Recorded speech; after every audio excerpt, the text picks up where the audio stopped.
May mga batang 90s ba dito? Kamusta kayo? Kamusta tayo? Alam nyo, sa totoo lang tayo may pinakamasayang kabataan. Tayo yung mga kabataan noon na napakababaw ng kaligayahan. Tayo yung mga batang batak sa arawan kahit napagalitan ng magulang, okay lang basta makipaglaro sa mga kaibigan.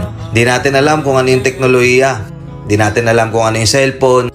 Di natin kilala si Coco Melon.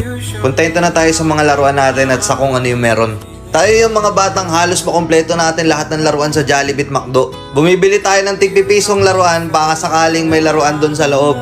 Naalala nyo? Noong mga panahon, naghahanap pa tayo ng gagamba kung saan-saan. Naghahanap tayo ng mga sanga ng puno para makipaglaro ng baril-barilan. Kukuha tayo ng gulong sa tabi-tabi tapos pagugulungin lang natin kung saan-saan.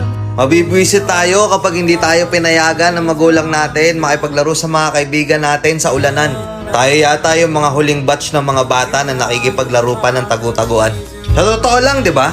Real talk. Tayo yung mga simpleng batch ng mga bata.